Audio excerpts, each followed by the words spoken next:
eliminasi transaksi antara entitas induk dan entitas anak. Transaksi antara entitas induk dan entitas anak.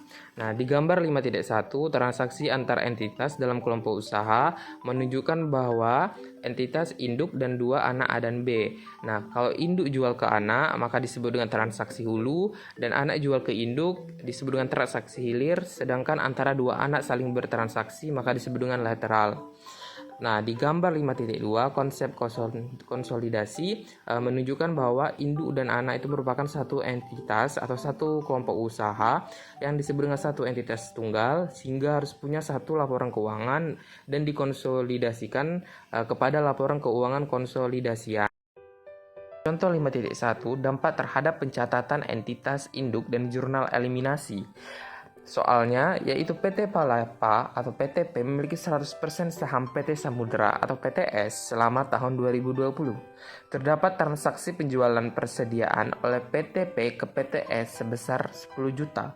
Beban pokok penjualan yang dibukukan PTP terkait transaksi penjualan tersebut adalah 6 juta.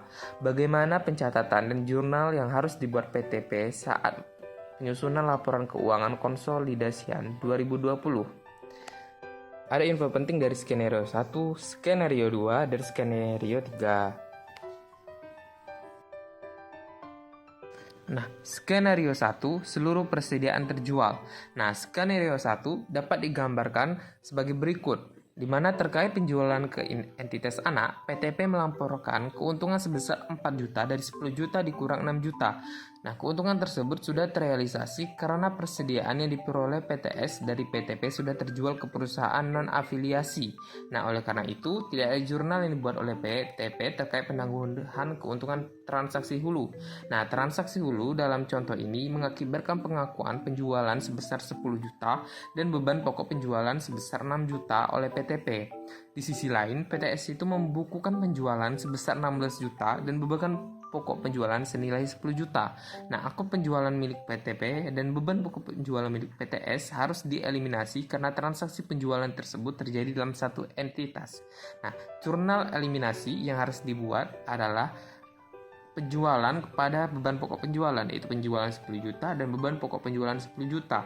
Nah, dampak dari jurnal eliminasi tersebut terdapat penyajian akun penjualan, beban pokok penjualan, dan persediaan dalam laporan keuangan konsolidasian adalah sebagai berikut. Nah, jadi penjualan dari PTP 10 juta dan PTS 16 juta ditambah dapatlah sebelum konsolidasinya yaitu 26 juta. Nah, 26 juta dikurang dari eliminasi 10 juta maka dapatlah konsolidasiannya yaitu 16 juta. Nah, begitu juga dengan beban pokok penjualan.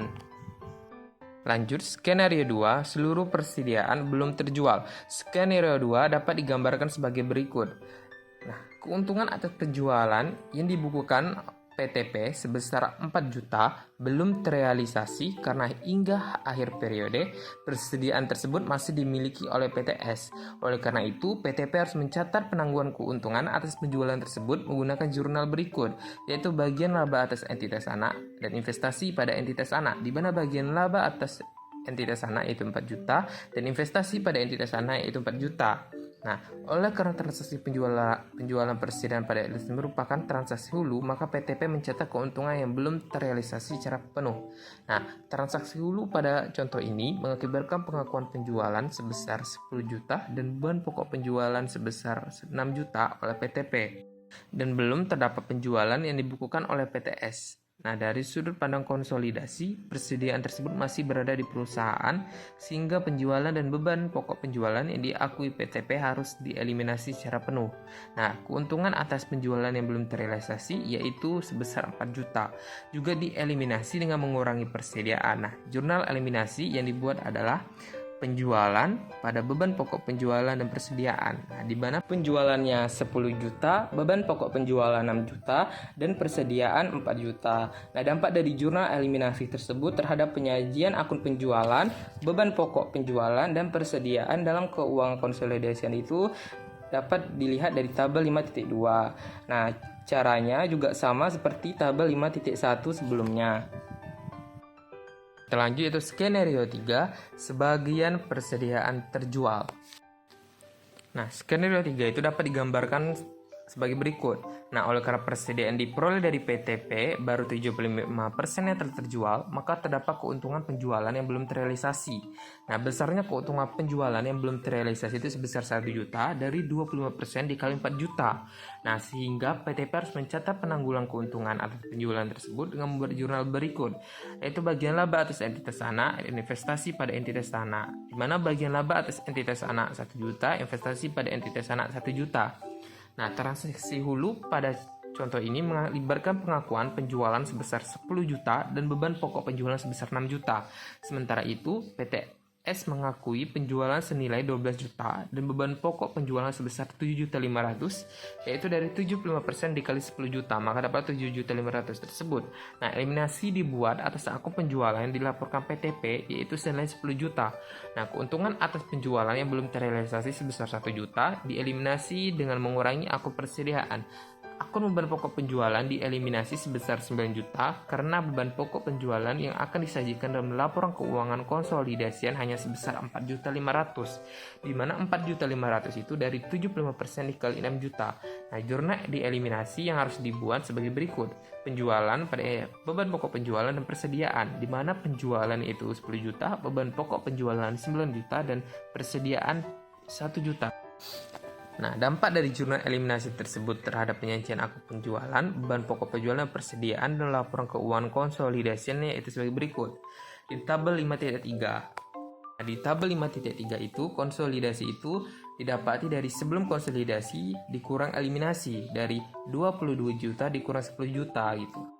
Begitu juga di beban pokok penjualan dan persediaan.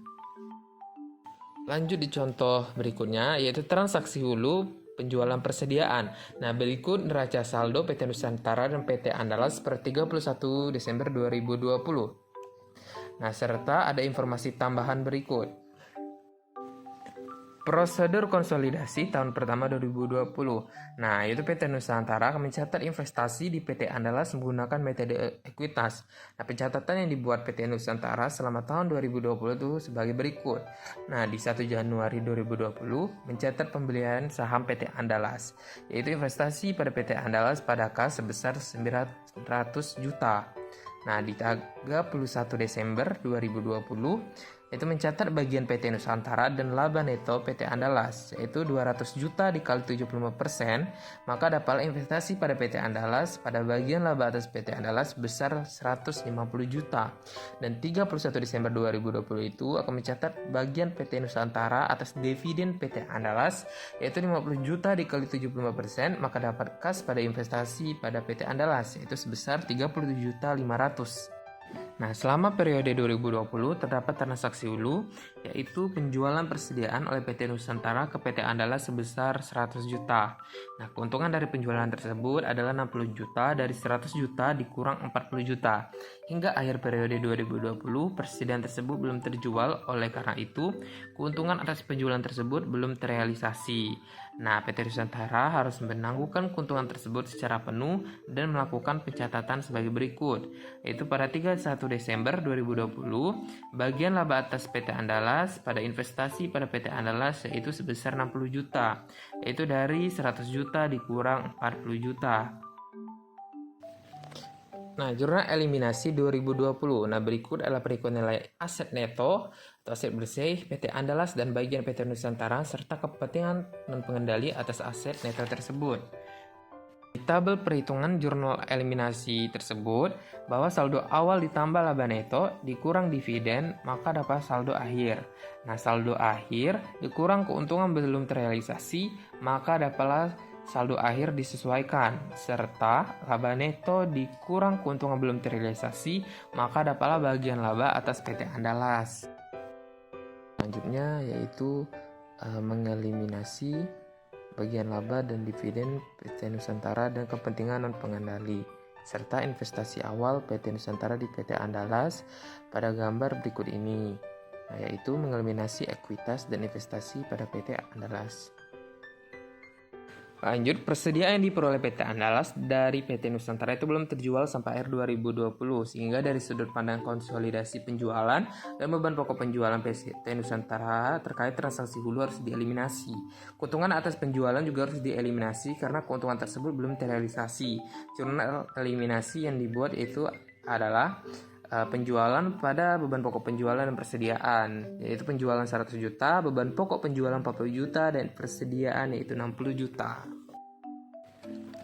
Berikutnya, bikin kertas kerja konsolidasian tahun 2020 di tabel 5.6. Nah, setelah selesai kertas kerja tersebut, maka lanjut kerjakan laporan keuangan konsolidasian yang berisi laporan laba rugi, laporan perubahan saldo laba, dan laporan posisi keuangan sesuai format yang telah ditentukan. Nah, di mana laporan keuangan tersebut disalin dari kertas kerja yang dikerjakan sebelumnya. Prosedur konsolidasi tahun kedua, yaitu tahun 2021. Nah, pada periode berikutnya, 2021, PT Andalas itu melaporkan perolehan laba neto sebesar 250 juta dan mengumumkan pembagian dividen sebesar 100 juta. Nah, persediaan yang diperoleh PT Andalas dari PT Nusantara pada periode 2020 telah terjual seluruhnya pada periode 2021. Selanjutnya, PT Nusantara akan mencatat investasinya pada PT Andalas menggunakan metode ekuitas. Nah, pencatatan yang dibuat PT Nusantara selama tahun 2021 adalah sebagai berikut. Nah, di tanggal 31 Desember 2021, investasi pada PT Andalas pada bagian laba atas PT Andalas yaitu 180.500. Nah, itu dapatnya dari 250 juta dikali 75%. Nah, dan tanggal 31 Desember 2021, kas pada investasi pada PT Andalas yaitu 75 juta dari 100 juta dikali 75%. Persediaan PT Andalas yang diperoleh dari PT Nusantara pada tahun 2020 telah terjual seluruhnya pada tahun 2021. Oleh karenanya, keuntungan dari penjualan tersebut yaitu sebesar 60 juta telah terrealisasi. Namun, jika selama 2021 terdapat transaksi hulu penjualan persediaan yang baru, maka dapat muncul kembali keuntungan atau kerugian penjualan yang belum terrealisasi. Nah, jadi dalam satu periode dimungkinkan adanya pengakuan realisasi dari keuntungan atau kerugian penjualan persediaan periode sebelumnya dan pengakuan keuntungan atau kerugian penjualan persediaan periode perjalanan yang belum terrealisasi. Nah, PT Nusantara harus mengakui keuntungan tersebut secara penuh dan melakukan pencatatan sebagai berikut. Nah, tanggal 31 Desember 2021, investasi pada PT Andalas pada bagian laba atas PT Andalas sebesar 60 juta. Nah, itu dari 100 juta dikurang 40 juta. Nah, Jurnal eliminasi 2021, berikut adalah perhitungan nilai aset neto PT Andalas dan bagian PT Nusantara dan kepentingan non-pengendali atas aset neto tersebut, yaitu di tabel 5.7 perhitungan nilai tercatat. Nah, dapat diketahui di PT Nusantaranya saldo awal 1.012.500.000 ditambah laba neto 187.500.000 dikurang dividen 75 juta, maka dapat saldo akhirnya 1.125.000.000 ditambah keuntungan terrealisasi yaitu 60 juta. Maka dapat saldo akhir disesuaikan yaitu 1.185.000.000. Nah, bagian laba atas PT Andalasnya yaitu 240.500.000. Nah, itu dari laba neto 180.500.000 ditambah keuntungan terrealisasi yaitu 60 juta. Nah, begitu juga dengan kepentingan non pengendali sama dengan cara PT Nusantara yang tadi sudah dijelaskan. Berikutnya yaitu mengeliminasi bagian laba dan dividen PT Nusantara dan kepentingan non pengendali serta investasi awal PT Nusantara di PT Andalas. Nah, mengeliminasi tersebut disalin dari tabel 5.7 sebelumnya yaitu di perhitungan nilai tercatat. Nah, lalu kita bikin jurnal eliminasi tambahan diperlukan untuk mengakui keuntungan atas penjualan sebesar 60 juta yang ditangguhkan pada periode 2020. Nah, jurnal eliminasi yang dibuat yaitu adalah investasi pada PT Andalas pada beban pokok penjualan yaitu sebesar 60 juta. Selanjutnya, bikin kertas kerja konsolidasian tahun 2021 di tabel 5.8. Nah, setelah bikin kertas kerja konsolidasian tersebut, maka bisa lanjut Kerjakan laporan keuangan konsolidasiannya yang berisi laporan laba rugi, laporan perubahan saldo laba, dan laporan posisi keuangan sesuai format yang telah ditentukan. Nah, di mana laporan keuangan ini disalin dari kertas kerja sebelumnya. Berikutnya, contoh 5.3 tentang transaksi hilir penjualan persediaan. Nah, PT Nusantara melakukan pembelian 75% saham PT Andalas pada 1 Januari 2020 pada nilai bukunya, yaitu sebesar 900 juta. Nilai wajar kepentingan pengendali pada saat itu sama dengan nilai bukunya sebesar 300 juta. Nah, lalu bikin neraca saldo per 31 Desember 2020 di tabel 5.9. Nah, selama tahun berjalan, PT Andalas itu melaporkan perolehan laba neto sebesar 200 juta dan mengumumkan pembagian dividen sebesar 50 juta. Nah, neraca saldo kedua perusahaan pada saat itu disajikan tadi pada tabel 5.9. Nah, dalam penjualan PT Andalas, terdapat penjualan kepada PT Nusantara sebesar 80 juta dengan beban pokok penjualan sebesar 50 juta sampai 31 Desember 2020. Nah, persediaan yang diperoleh PT Nusantara dari PT Andalas seluruhnya itu belum terjual. Selanjutnya, prosedur konsolidasi tahun pertama 2020. PT Nusantara akan mencatat investasinya di PT Andalas dengan menggunakan metode ekuitas. Maka pencatatan yang dibuat PT Nusantara selama tahun 2020 sebagai berikut. Pada tanggal 1 Januari 2020 mencatat pembelian saham PT Andalas, yaitu investasi pada PT Andalas pada kas sebesar 900 juta. Nah, pada tanggal 31 Desember 2020 mencatat bagian PT Nusantara atas laba neto PT Andalas, yaitu investasi pada PT Andalas pada penghasilan dari entitas anak sebesar 150 juta dari 200 juta dikali 75%. Nah, pada tanggal 31 Desember 2020 juga mencatat bagian PT Nusantara atas dividen PT Andalas, yaitu kas pada investasi pada PT Andalas sebesar 37.500.000. Nah,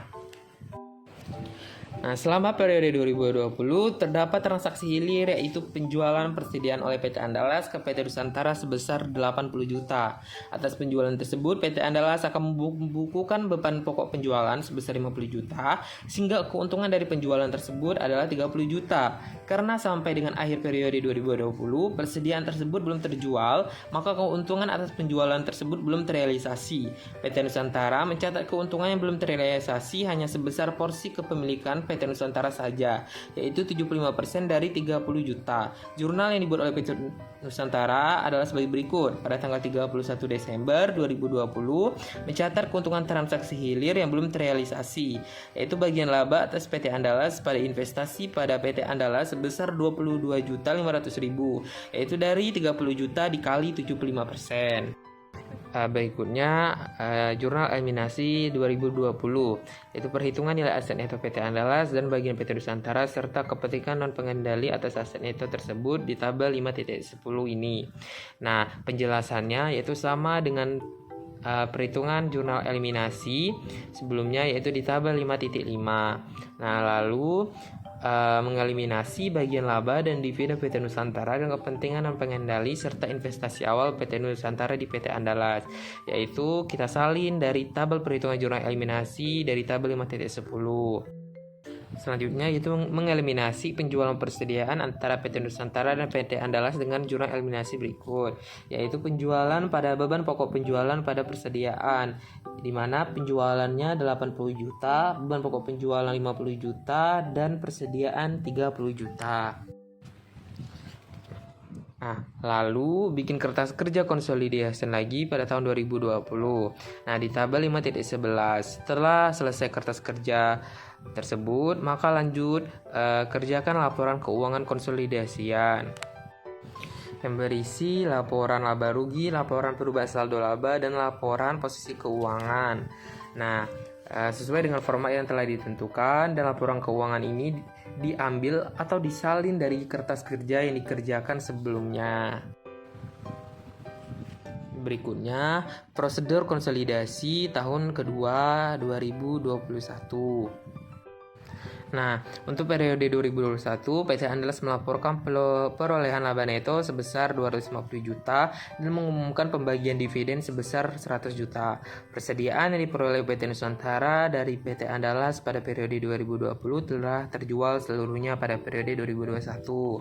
Nah, berikutnya itu PT Nusantara akan mencatat investasinya di PT Andalas dengan menggunakan metode ekuitas. Nah, maka pencatatannya di bawah PT Nusantara selama tahun 2021 sebagai berikut.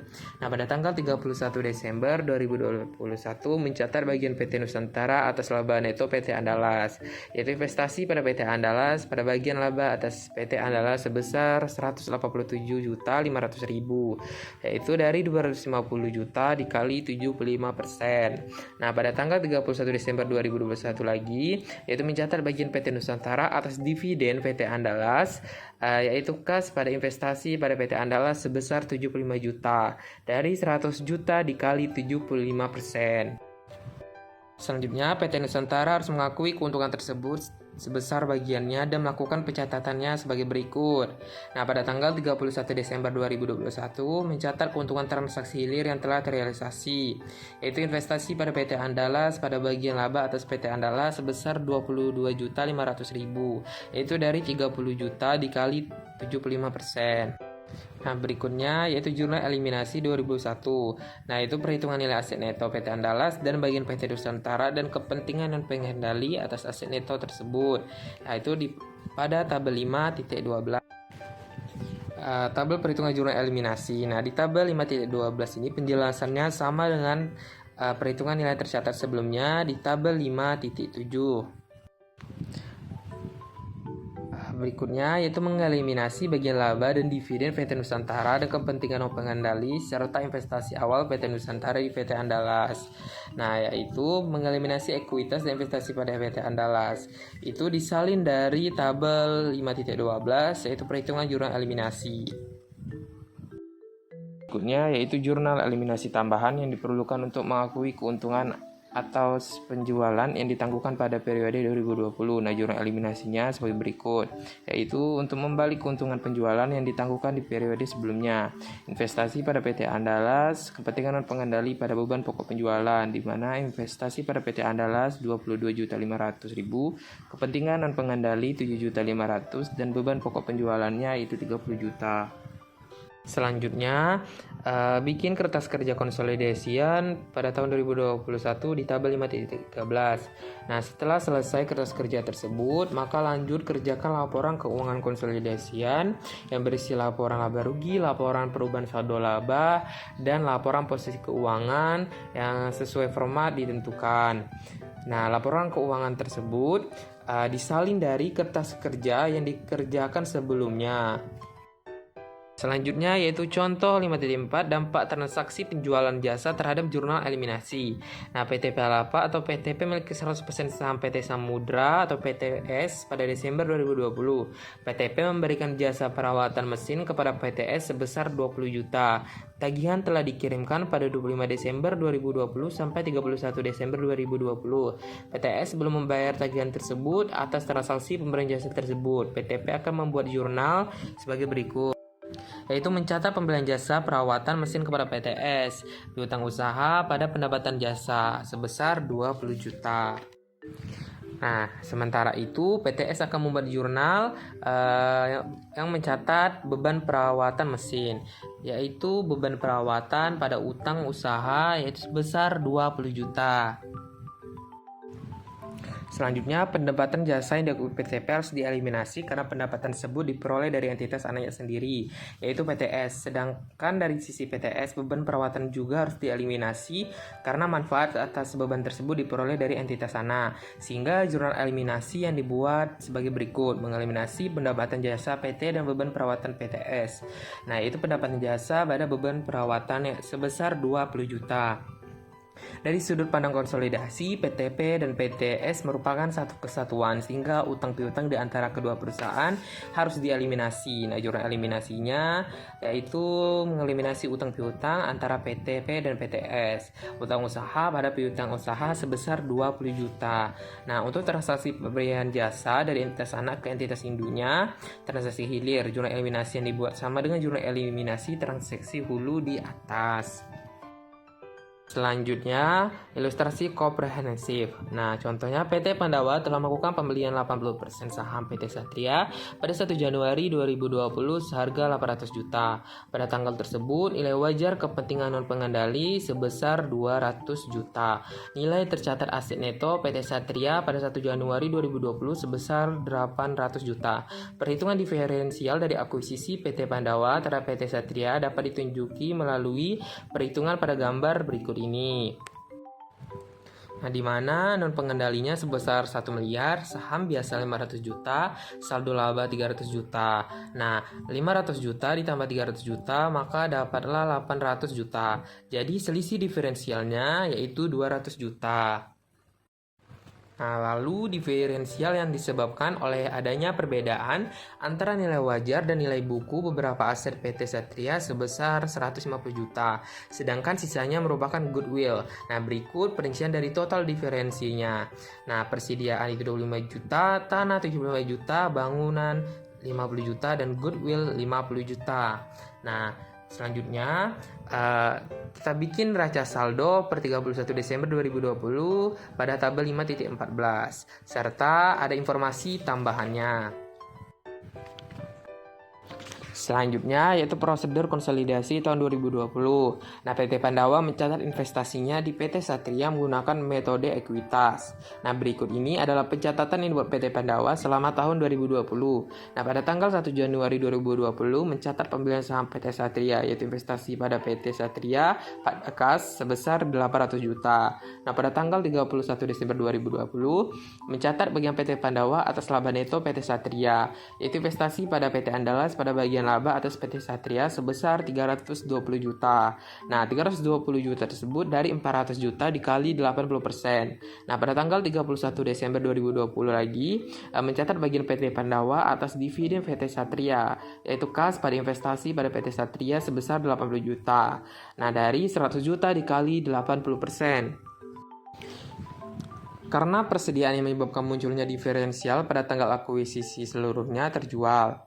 Nah, maka diferensial itu sebesar 25 juta seluruhnya diamortisasi.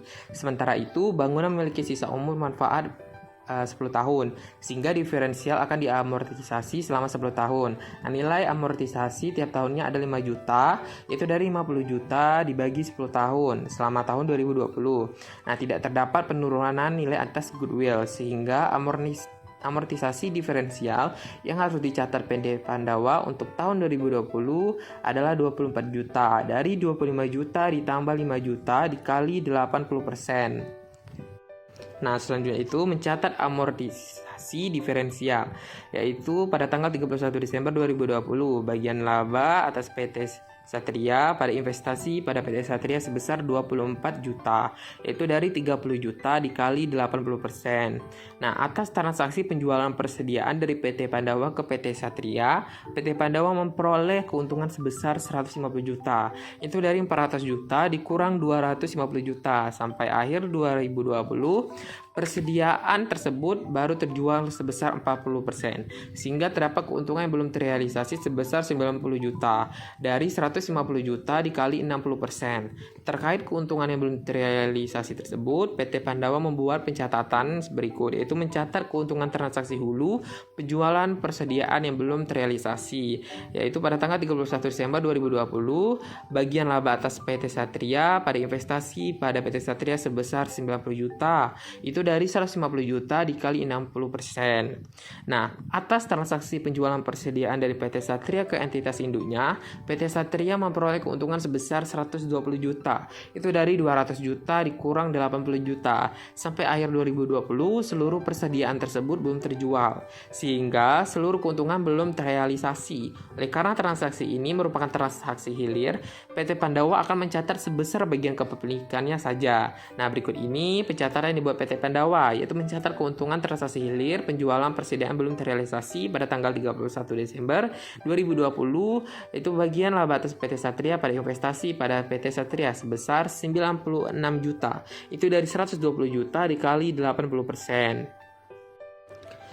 Nah, berikut adalah buku besar investasi pada PT Satria dan bagian laba atas PT Satria per 31 Desember 2020.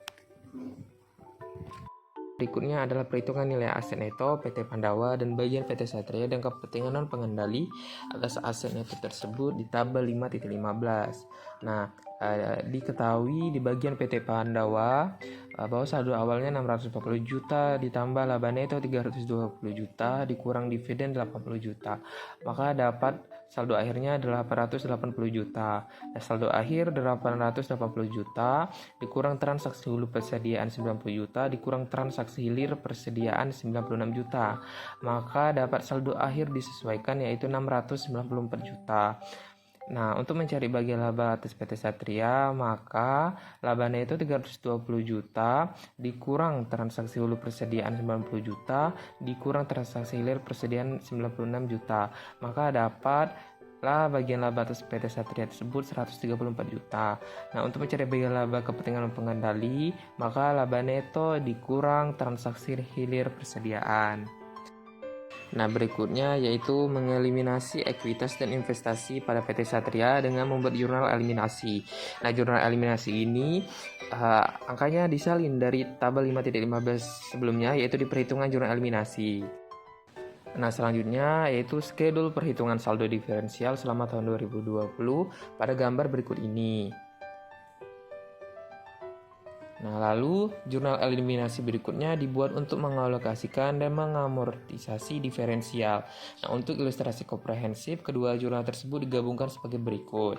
Nah, jurnal ini angkanya disalin atau diambil dari schedule yang sebelumnya sudah dikerjakan. Selanjutnya yaitu persediaan yang diperoleh PT Satria dan PT Pandawa baru saja terjual sebesar 40%, sehingga terdapat keuntungan atas penjualan yang belum terrealisasi. Jurnal eliminasi yang dibuat adalah mengeliminasi penjualan persediaan antara PT Pandawa dan PT Satria, yaitu penjualan pada beban pokok penjualan persediaan, di mana penjualan sebesar 400 juta, beban pokok penjualan 310 juta, dan persediaan 90 juta, maka dapatlah 400 juta di penjualan. Nah, sementara itu persediaan yang diperoleh PT Pandawa dari PT Satria belum terjual seluruhnya di akhir 2020. Oleh karenanya, seluruh keuntungan atas penjualan tersebut belum dapat diakui dalam laporan keuangan konsolidasian. Nah, jurnal eliminasi yang harus dibuat pada gambar berikut ini, yaitu mengeliminasi penjualan persediaan antara PT Pandawa dan PT Satria, penjualan pada beban pokok penjualan persediaan di mana penjualan 200 juta, beban pokok penjualan 80 juta, dan persediaan 120 juta, maka penjualannya tadi 200 juta. Nah, atas pemberian jasa sewa oleh PT Pandawa ke PT Satria, diperlukan jurnal eliminasi untuk mengeliminasi pendapatan sewa dan beban sewa. Nah, serta utang piutang yang disebabkan oleh transaksi tersebut. Nah, jurnal eliminasinya yaitu mengeliminasi pendapatan dan beban sewa, pendapatan sewa pada beban sewa yaitu sebesar 26 juta, dan mengeliminasi utang piutang terkait transaksi pemberian jasa sewa, utang usaha pada piutang usaha sebesar 26 juta. Berikutnya adalah bikin kertas kerja konsolidasian 2020 pada tabel 5.16. Nah, kertas kerja ini adalah kertas kerja terakhir dari materi yang sudah dijelaskan tadi. Nah, apabila kertas kerjanya sudah balance semua dan sudah sesuai, maka lanjut kerjakan laporan keuangan konsolidasian PT Pandawa dan entitas anak untuk periode 2020.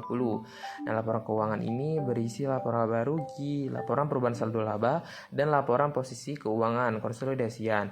Nah, dan dikerjakan sesuai format yang telah ditentukan. Nah, laporan keuangan ini juga disalin atau diambil dari kertas kerja yang sudah dikerjakan tadi. Baiklah, itulah penjelasan saya mengenai materi transaksi entitas induk dan anak persediaan dan jasa. Apabila ada kurang dalam penyampaian atau kesalahan dalam tutur kata saya mohon maaf sebesar-besarnya. Nah, wassalamualaikum warahmatullahi wabarakatuh.